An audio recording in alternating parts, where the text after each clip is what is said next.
बेहद अहम खबर ईरान से जो आ रही है उसकी तरफ मैं आपका ध्यान ले जाना चाहता हूं। क्या ईरान में एटम बम को लेकर, न्यूक्लियर बम को लेकर कोई बड़ा फैसला कर लिया गया है? क्या ईरान ने अपनी एटमी पॉलिसी को चेंज करने का मन बना लिया है? और क्या ईरान कोई परमाणु परीक्षण करने जा रहा है आने वाले कुछ दिनों में? देखिए, ये सवाल अचानक से पूरे इंटरनेशनल मीडिया में ईरान को लेकर चर्चा का मुद्दा बन गए हैं और इसकी सबसे अहम वजह है ईरान की फार्स न्यूज़ एजेंसी में छपा एक एडिटोरियल। देखिए, फार्स न्यूज़ एजेंसी में आईआरजीसी यानी ईरान की जो सेना है, आईआरजीसी है खास तौर पर, उससे जुड़े विचार रखे जाते हैं। अब फास्ट न्यूज़ एजेंसी में एक एडिटोरियल छपा है जिसमें इस बात का जिक्र किया गया है, ये 28 जून का एडिटोरियल है, जिसमें इस बात का जिक्र किया गया है कि अगर अमेरिका और इजराइल के हमलों से रक्षा करनी है तो उसका एकमात्र रास्ता है एटम बम बनाइए, न्यूक्लियर बम बनाइए। इस एडिटोरियल में यह बात कही गई है कि अगर ईरान को कोई डिटरेंस डेवलप करना है, यानी अमेरिका के ये जो बार बार हमले होते हैं, कभी समझौते की बात होने लगती है, कभी अपनी सुविधा के मुताबिक अमेरिका हमले करने लगता है, कभी इजराइल हमले करने लगता है, इन हमलों का अगर कोई पुख्ता इंतजाम करना है तो वो सिर्फ एटम बम के जरिए हो सकता है, परमाणु बम के जरिए हो सकता है। ये राय इस फार्स न्यूज़ एजेंसी के एडिटोरियल में छपी है, जिसके बाद जितने दुनिया भर के एटमी मामलों से जुड़े एक्सपर्ट हैं उन सब के कान खड़े हो गए। देखिए, कई खबरें ऐसी होती हैं जो आपको न्यूज़ चैनल्स में एकदम से देखने को मिल जाएंगी। कुछ खबरें ऐसी होती हैं जो बिहाइंड द सीन चल रही होती हैं, जिनको बाहर आने में थोड़ा वक्त लगता है और शायद वो चर्चा का मुद्दा धीरे से बनती हैं। लेकिन जो न्यूक्लियर टॉक से जुड़े एक्सपर्ट्स हैं, खासकर अमेरिका, इजराइल और यूरोप के, इन सबके कान इस आर्टिकल में छपी बात के बाद खड़े हो चुके हैं और ये कयास लगाए जा रहे हैं कि क्या ईरान की नेशनल सुप्रीम सिक्योरिटी काउंसिल जो है, क्या इसमें एटम बम को लेकर किसी तरह की कोई पॉलिसी चेंज को लेकर चर्चा की गई है? देखिए, मैं आपको 4-5 बयान बताता हूं जो इस पिछले 1 महीने के अंदर आप कह लीजिए जो सामने आए। हर बयान इस ओर इशारा कर रहा है कि ईरान ने अपनी न्यूक्लियर पॉलिसी को लेकर बड़ा बदलाव करने का मन बना लिया है। देखिए, 19 जून को अली बाघेरी कानी, ये मुख्य परमाणु वार्ताकार हैं, जो कि टॉक्स होती है अमेरिका के साथ, न्यूक्लियर टॉक्स, इसमें ईरान की तरफ से जो वार्ताकार हैं, जो बातचीत करते हैं, वो हैं। इन्होंने कहा कि हम न्यूक्लियर मुद्दे पर जो भी बात करेंगे अमेरिका से, वो बराबरी के स्तर की बात होगी, यानी उसमें ईरान के ऊपर यूरेनियम रोकने संबंधित कोई भी जो है दबाव वो स्वीकार नहीं किया जाएगा। न्यूक्लियर प्रोग्राम को लेकर कोई ऐसी शर्त नहीं मानी जाएगी जिसमें जो है अमेरिका न्यूक्लियर प्रोग्राम को रोकने की बात करे या यूरेनियम संवर्धन, एनरिचमेंट को रोकने की बात करे। उन्होंने साफ मना कर दिया, हम ऐसी किसी बात को स्वीकार नहीं करेंगे। अब ईरान के अगर मुख्य परमाणु वार्ताकार जो हैं वो इस तरह का बयान दे रहे हैं तो बड़ी स्वाभाविक सी बात है कि वो ईरान के सुप्रीम लीडर के फैसले के बाद ये बयान दे रहे हैं। यानी ये बात तय है कि ईरान ना तो न्यूक्लियर प्रोग्राम छोड़ेगा और ना ही यूरेनियम एनरिचमेंट का अपना अधिकार है वो छोड़ेगा। ये बात हुई अली बाघेरी कानी साहब की, जो कि मुख्य वार्ताकार हैं अमेरिका के। अब एटमी एनर्जी चीफ है मोहम्मद इस्लामी, इनका बयान देखिए। इनका बयान आया था कि जो अमेरिका कह रहा था कि 20 साल के लिए यूरेनियम एनरिचमेंट रोक देगा ईरान, ये समझौते का हिस्सा हो जाएगा, इसको लेकर ईरान से जो है बातचीत चल रही है। उनकी तरफ से साफ कह दिया कि ये 20 साल वाली शर्त ईरान को कतई मंजूर नहीं है। यानी इस मोहम्मद इस्लामी ने भी इस ओर इशारा किया कि ईरान अपना न्यूक्लियर प्रोग्राम नहीं रोकने जा रहा। अब आप देखिए, ब्रिगेडियर जनरल अली फदावी, ये आईआरजीसी के डिप्टी कमांडर हैं, बड़े ओहदे पर हैं। इनकी तरफ से तो और साफ बयान आया है। इन्होंने कहा है कि न्यूक्लियर बम बनाना, एटम बम बनाना हमारा अधिकार है। ये तो बड़ा ही साफ बयान था। ब्रिगेडियर जनरल है अली फदावी, ये वो लोग हैं जो आईआरजीसी चीफ अहमद वाहिदी साहब के बेहद करीबी हैं। ईरान में आईआरजीसी जो फैसले लेता है उसमें इन सब की भूमिका बेहद अहम है। इनसे तमाम कंसल्टेशन के बाद ही फैसले पर पहुंचा जाता है। अगर आप पॉलिटिकल लीडरशिप की बात करें, अब्बास अराक्ची साहब का बयान ये आना कि ईरान का यूरेनियम किसी कीमत पर ईरान के बाहर नहीं जाएगा। जो बातें थी कि अमेरिका ये कह रहा था कि हम जाके यूरेनियम ले लेंगे और बाहर आ जाएंगे, इस तरह की देश के बाहर जाएगा, इसको अब्बास अरागची ने फुल स्टॉप लगा दिया, पूर्ण विराम लगा दिया कि ऐसा कुछ नहीं होने जा रहा। अब आप देखिए ईरान के जो राष्ट्रपति हैं पेजिशकियान, इनकी तरफ से बयान आया कि यूरेनियम संवर्धन ईरान का अधिकार है और किसी भी कीमत पर ईरान यूरेनियम एनरिचमेंट का अधिकार नहीं छोड़ेगा। अब आप देखिए ये जो 5-6 बयान हैं ये पिछले 30 दिनों के अंदर आए, यानी कि जब से ये बातचीत MOU और ये शर्तों की बातचीत थी, इस बीच में ये बयान आए। ये बयान पे जो है वो हमारी टीम नज़र बनाए हुए थी शुरू से कि देखिए अगर न्यूक्लियर जब भी डील की बात होती है या किसी देश में, दो देशों में न्यूक्लियर हथियारों को लेकर या प्रोग्राम को लेकर चर्चा होती है, तो ऐसे में सिर्फ पॉलिटिकल लीडरशिप के बयान मायने नहीं रखते। जो वार्ताकार हैं या जो एटॉमिक एनर्जी कमीशन के चीफ हैं या जो परमाणु मामलों के टेक्निकल मामलों के जानकार हैं, इनके क्या बयान आ रहे हैं। देखिए इनके बयान सार्वजनिक रूप से अखबारों में ज़्यादा नहीं छपते, न्यूज़ चैनल्स में सामने दिखाई नहीं देते, लेकिन अगर आप सर्च करें, इनके बयानों पर नजर रखें तो ये बयान मिल जाते हैं आपको।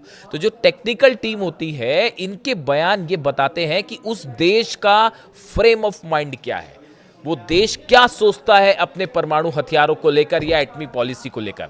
देखिए जिस तरह से हमले हो रहे हैं बार बार अमेरिका की तरफ से कि ट्रंप का जब मन किया तो केशम आइलैंड पर हमला कर दिया, फिर कभी सिरीक पे कर दिया, फिर उसके बाद 10 दिन के बाद आपने 10 दिन जो है शांति की बात करी, अपने स्टॉक एक्सचेंज फिर से बढ़ाए और दुनिया भर के शेयर मार्केट ऊपर उठे, फिर उसके बाद अपनी सुविधा के हिसाब से जो है वो फिर से कहीं पे बंदर अब्बास पे हमला कर दिया, कभी हॉर्मूज पर हमला कर दिया, उसके बाद फिर लगा कि जब ऑयल के प्राइसेस गड़बड़ हो रहे हैं, शेयर मार्केट डोल रहा है, तो फिर आप बातचीत की बात करें। तो ईरान में यही कहा जा रहा है कि ये जो बार बार हमले होते हैं या जो नेतन्याहू बार बार फाइटर जेट से हमले की धमकी देते हैं, इस पे अगर रोक लगानी है तो सिर्फ एक इलाज है, atom bomb, nuclear bomb.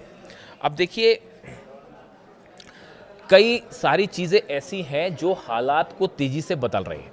Ali Khamenei साहब ने हमेशा कहा कि हम जब तक वो थे उन्होंने ये कहा कि ईरान न्यूक्लियर बॉम्ब नहीं बनाएगा, लेकिन जिस तरह से उनके ऊपर धोखे से हमला किया गया, उनको शहीद किया गया, उसके बाद अगर आज आप ईरान में जाकर लोगों की राय लें तो आपको मेजॉरिटी ऑफ द पीपल ये कहते हुए मिल जाएंगे कि ईरान को न्यूक्लियर बॉम्ब बनाना चाहिए। यही एकमात्र इलाज है। ये जो हमले होते हैं बार बार कि आज यहां हमला कर दिया, कल वहां हमला कर दिया, परसों वहां हमला कर दिया, अगर इसका एक फुल स्टॉप करना है इसके ऊपर तो उसका एक ही हल है, वो है एटम बम। अब आप देखिए ये बात सिर्फ ओपिनियन के लेवल तक सीमित नहीं है। आप पिछले मैं आपको कुछ और बयानों की चर्चा करता हूं। देखिए रूस की तरफ से बेहद अहम बयान आया। जिस दिन ये बयान आया था उस दिन से इस बात पर मेरी नजर थी कि अब ईरान की तरफ से क्या ऐसा कोई सिग्नल आता है।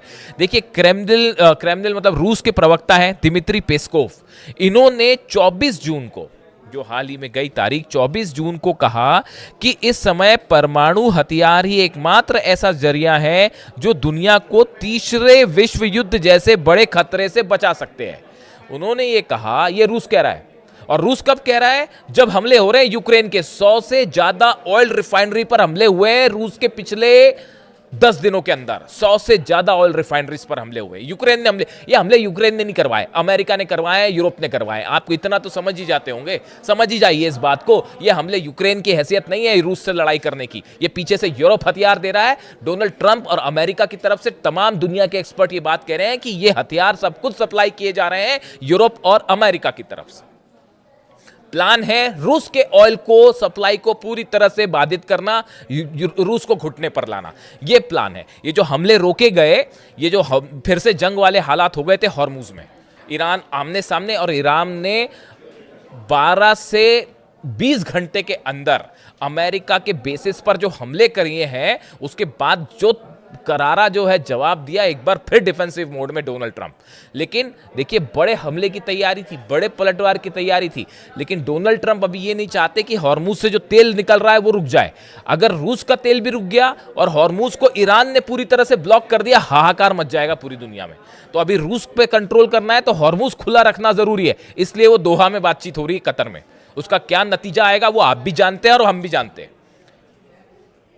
मतलब आप छुरा पीछे लगा के रखे हो कि कब मौका मिलेगा और हम मारेंगे, और किसी को ये बात समझ नहीं आएगी। कौन सी बातचीत, कैसी बातचीत साहब। इतना तो हर शख्स अब ईरान से जुड़ा, मेरे दर्शक भी इस बात को अच्छी तरह से समझ चुके होंगे। अली खामनेई साहब 30 साल से इस बात को जानते थे, इसीलिए 1981 में कहा था कि पहला दुश्मन हमारा अमेरिका है, और शहादत के पहले तक वो इस बात को कहते रहे कि हमारा दुश्मन अमेरिका है और अमेरिका के साथ डील नहीं हो सकती। ये बात अली खामनेई साहब 30 साल से लगातार बोलते रहे, और वो बात देखिए हर कदम पर सच साबित होती है। जिनको उम्मीद है कि कोई डील हो जाएगी, कोई शांति हो जाएगी, क्या ही बोला जाए उनके लिए। अब हालात ये है कि कतर में कल जो बातचीत होनी है, दोहा में जो बातचीत होनी है। अभी हम रूस पर थे, देखिए जो दिमित्री पेस्कोव है, इनकी तरफ से दो बयान। पहला बयान उन्होंने कहा कि तीसरा वर्ल्ड वॉर अगर बचाना है तो उसको एटमी हथियार ही बचा सकते हैं, कि अगर आपके पास एटमी हथियार आ गया तो फिर कोई हमला नहीं कर रहा आप पे, उसके बाद ये नहीं हो सकता। ईरान के पास अगर एक बार बम आ गया फिर नहीं हो सकता कि आप यहां हमले कर देंगे और वहां हमले कर देंगे। बात नंबर एक। बात नंबर दो, जो रूस कह रहा है, पेस्कोव ने कहा दुनिया की सुरक्षा व्यवस्था लगातार कमजोर हो रही है। उनके मुताबिक आज की सच्चाई यह है कि न्यूक्लियर डिटरेंस के अलावा दुनिया के पास कोई मजबूत सुरक्षा विकल्प नहीं है। सिर्फ आपके पास न्यूक्लियर डिटरेंस होना चाहिए, और साथ में वो ये भी कह रहे हैं कि अब हालात ऐसे हो गए हैं कि दुनिया में कई सारे ऐसे हथियार बनाए जाएंगे आने वाले वक्त में जो मिनी न्यूक्लियर बॉम्ब कहलाएंगे, यानी कि वो छोटे न्यूक्लियर बॉम्ब की तरह ही खतरनाक होंगे। ये बहुत बड़ा इशारा था उनका। क्या वो ये कहना चाह रहे थे कि मिनी न्यूक्लियर बम ही ऐसी समस्याओं का हल है? और क्या ये बात रूस ने ईरान के लिए कही कि भले आप एक बड़े स्तर पर न्यूक्लियर बम ना बनाएं, एटम बम ना बनाए, लेकिन मिनी यानी छोटे न्यूक्लियर हथियार क्या आपका एक नया डिटरेंस के रूप में काम करेंगे? अगर आपने छोटा न्यूक्लियर हथियार भी हासिल कर लिया, छोटा न्यूक्लियर हथियार का मतलब ये हुआ आपने कि भाई आप जो है हिरोशिमा नागासाकी जैसा बड़ा धमाका नहीं होगा उससे, लेकिन आप एक लिमिटेड एरिया में भी अगर रेडिएशन करके नुकसान पहुंचा सकते हैं तो भी ये भयंकर खतरनाक होगा, खासतौर पर इजराइल को तो निपटा ही देगा। ऐसी सूरत में क्या रूस ईरान के लिए बात कहना चाह रहा है कि मिनी न्यूक्लियर बॉम्ब से आपकी समस्या का हल हो जाएगा? क्या यह सजेशन था रूस का ईरान को? कई सारे एक्सपर्ट्स कह रहे हैं कि हां बिल्कुल था, और जिस तरह से हमले हो रहे हैं रूस पर, उसके बीच में यह बयान आना, ये सीधा सीधा जो पूरे मिडिल ईस्ट में हालात हैं, वेस्ट एशिया में जो हालात है, इसको एड्रेस करते हुए ये बात कही कि आने वाले वक्त में मिनी न्यूक्लियर बॉम्ब बेहद अहम होने वाले। ये स्टैंड था रूस का। अब देखिए एक और बयान, खुद Kim Jong Un, north Korea के, इसके ऊपर मैंने वीडियो भी किया था, नॉर्थ कोरिया के लीडर किम जोंग उन ने कहा जिस तरह से ईरान पर हमले हो रहे हैं उससे ये बात साबित होती है कि हमारा न्यूक्लियर प्रोग्राम, जो हमने एटमी धमाके किए वो बिल्कुल सही फैसला था, जो हमने लॉन्ग रेंज मिसाइल्स बनाई वो बिल्कुल सही फैसला था, और हम इसे अब और तेजी से आगे बढ़ाएंगे। हम अपने न्यूक्लियर हथियारों की संख्या और बढ़ाएंगे, हम अपने मिसाइल रेंज को और आगे बढ़ाएंगे, ताकि अमेरिका या कोई दूसरा देश हमला करने की हिम्मत ना कर सके। दूसरे शब्दों में एक्सपर्ट्स तमाम ये मानते हैं कि किम जोंग उन ने मुस्तबा खामनेई को ये समझाया, ये बात जो है उनसे कही है, उनको संदेश दिया है कि इजराइल का सिर्फ एक इलाज है, आपको न्यूक्लियर बॉम्ब बनाना पड़ेगा, उसके बाद ये हमले आप पर रुक जाएंगे। ये सबसे बड़ा डिटरेंस होगा। ये दो सबसे बड़े समर्थक, रूस और नॉर्थ कोरिया, जिनकी तरफ से ये बयान से ये सब कुछ हो रहा है पिछले 10 दिन के अंदर, ये पिछले 15-20 दिनों के अंदर मैंने आपको जो 5-6 बयान बताए, वो नॉर्थ कोरिया का कहना, रूस का कहना, और अब ईरान की फार्स न्यूज़ एजेंसी में ये संपादकीय लिखना, एडिटोरियल छपना कि भैया न्यूक्लियर बॉम्ब ही बचा सकता है। इसमें यह भी कहा गया कि चीन ने जब अपना खुद का न्यूक्लियर प्रोग्राम डेवलप कर लिया, न्यूक्लियर धमाका किया, उसके बाद ही अमेरिका ने चीन को मान्यता देके एज ए कंट्री उसके साथ बातचीत आगे शुरू की, और जंग नहीं हुई अमेरिका और चीन की। यानी ईरान, इसी आर्टिकल में ये बात कही गई है कि चीन को लेकर भी कहा जा रहा है कि जब चीन ने न्यूक्लियर धमाका किया उसके बाद अमेरिका के साथ उसके संबंध बदल गए और दोनों इक्वल लेवल पर आ गए। यानी ये सब बातें इस ओर इशारा कर रही हैं कि ये बातचीत भले चलती रहे, ये चलती रहेगी। एमओयू पर कभी बातचीत हो जाएगी, फिर हमले हो जाएंगे, फिर बातचीत हो जाएगी। अरब देशों के साथ तमाम पर्दे के पीछे डील्स चल रही हैं। कल सुबह मैं आपको बड़ा खुलासा करूंगा एक वीडियो में कि ये दोहा बातचीत के पीछे असली खेल क्या चल रहा है। कतर में जो ये बातचीत हो रही है, इस बातचीत के पीछे असली मामला क्या है, और क्यों बातचीत तो स्विट्जरलैंड में होनी थी, वो क्यों इधर शिफ्ट हो गई अचानक, वो दोहा में क्यों हो रही है, इसको लेकर भी कई खुलासे कल सुबह की वीडियो में। लेकिन फिलहाल मैं इस पर सीमित रहना चाहता हूँ। क्या ईरान में क्या बड़ा एटमी पॉलिसी शिफ्ट हो रहा है? आपकी क्या राय है? क्या ईरान को किसी तरह का डिटरेंस हासिल करना चाहिए, और क्या वक्त आ गया है इस बात का कि ये जो बार बार हमले होते हैं ये रोकने के लिए ईरान को रूस और नॉर्थ कोरिया की सलाह माननी चाहिए? आपकी क्या राय है? कमेंट करके ज़रूर बताइए। Thank you so much.